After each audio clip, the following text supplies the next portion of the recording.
বন্ধুরা, আজকে স্বপ্নের রান্নাঘরে আমি তোমাদের সঙ্গে একটা নতুন রান্না শেয়ার করছি। সজনে ডাঁটা আর আলু মাছের ঝোল। আর এই যখন আমি কড়াটা বসিয়ে দিলাম গ্যাসে, কড়াইতে এখন আমি তেল নিয়ে নেব। বন্ধুরা, কড়াইয়ের তেল গরম হয়ে গেছে। আর আমি এই মাছগুলো আগে থেকে নুন হলুদ মাখিয়ে রেখেছিলাম। এখন আমি এই যে মাছটা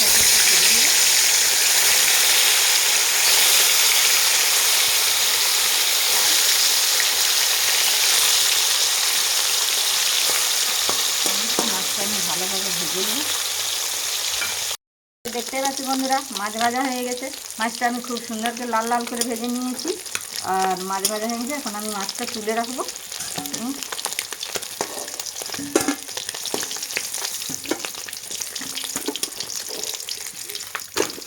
মাছটা ভাজা হয়ে গেছে। আর এখন আমি আলুটা ভেজে নেবো। আলুটা আমি আগে থেকে একটু সিদ্ধ করে রেখেছিলাম। আর এই সজনে ডাঁটাটা আমি একটু ভাপ তুলে নিয়েছি, তো একে একে এগুলো আমি ভেজে নেবো। এখন আমি আলুটা ভেজে দিচ্ছি। আলুটাতে একটু নুন দিয়ে দেবো। আমি আলুটাও ভালোভাবে ভেজে নেব। দেখতে পাচ্ছি বন্ধুরা, আলুটাও আমি খুব সুন্দর লাল লাল করে ভেজে নিয়েছি।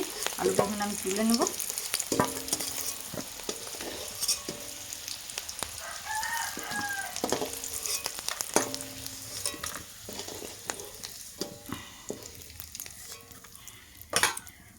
ওই কড়াইয়ে আমি এখন আর একটু তেল দিয়ে নেব।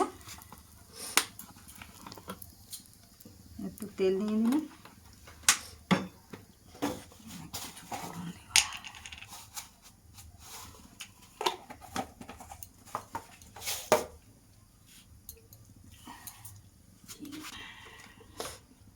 কড়াইয়ের তেলটা গরম হয়ে গেছে, তো ওতে আমি দিয়ে দেবো গোটা করতে কালো জিরা, একটা দিয়ে দেবো তেজপাতা, আর বেটে রেখেছিলাম তাতে পেঁয়াজ, গোটা মশলা, এটাতে আছে গরম মশলা, এটাতে আছে জিরা বাটা। এই যে দেখতে পাচ্ছি বন্ধুরা, পেঁয়াজটা ভাজা হয়ে গেছে। এখন আমি একে একে বাটা মশলাগুলো দেবো। এটা নিচে রসুন বাটা 1 চামচ, ভালোভাবে নাড়াচাড়া করে নেব। আর দেবো এখন আমি আদা বাটা 1 চামচ। সব আমার এগুলো বাটা মশলা, ঘরোয়া চিলে বাটা মশলা। আর দিয়ে দেবো আমি এখন একটু লঙ্কা বাটা, শুকনা লঙ্কা বাটা।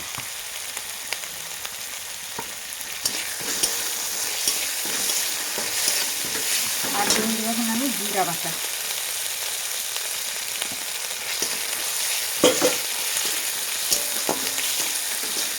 তারপরে দিয়ে দেবো একটু হলুদ গুঁড়ো 1 চামচ।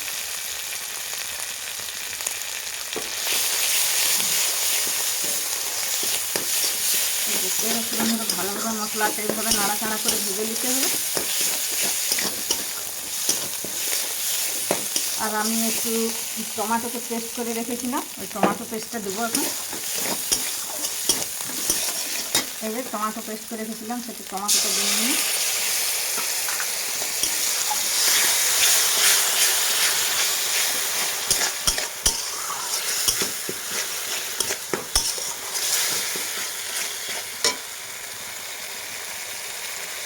তারপর মশলাটাতে আমি একটু চিনি দিয়ে দেবো।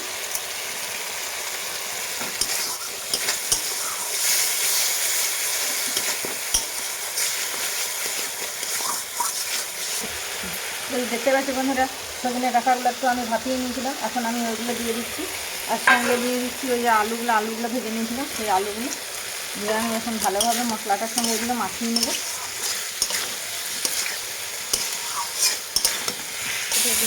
এই যে দেখতে পাচ্ছি বন্ধুরা, ডাঁটা আর আলু খুব সুন্দর কষে নিয়েছি আমি। এখন আমি ওতে একটু নুন দেবো। এটা তো ঝোল, একটু নুন দিতে হবে। নুন দিয়ে দিলে স্বাদ মতন নুন, যে রান্না করে সেই জানে, তাই নুন না দিলে কিন্তু স্বাদ লাগে না।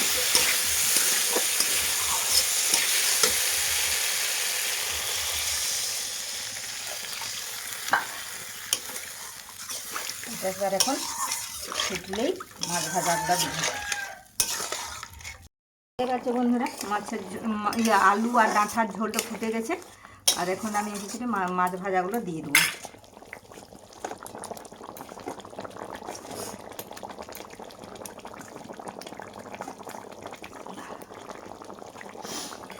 মাছ ভাজাগুলো আমি দিয়ে দিয়েছি,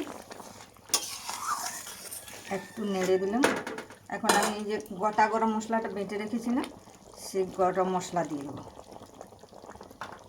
দিয়ে দেবো একটু আমি ধনে পাতা কুচি করে দিয়ে দিয়েছি। এটা আমি ভালোভাবে একটু নেড়ে নেব। এরপর একবার ফুটলেই আমি এটা নামিয়ে নেব। আচ্ছা বন্ধুরা, ফুটে গেছে মাছের ঝোল, মাছ ডাঁটা আলু দিয়ে। এখন আমি রেডি। তো এই যে দেখতে পাচ্ছ বন্ধুরা, সজনে ডাঁটা আলু দিয়ে রুই মাছের ঝোল কি সুন্দর হয়েছে, বাটা মশলা ঘরোয়া। আর চাইলে তোমরাও বাড়িতে এইভাবে করে খেতে পারো। আর যদি আমার এই রান্নাটা ভালো লেগে থাকে, একটা লাইক একটা সাবস্ক্রাইব করে দিও।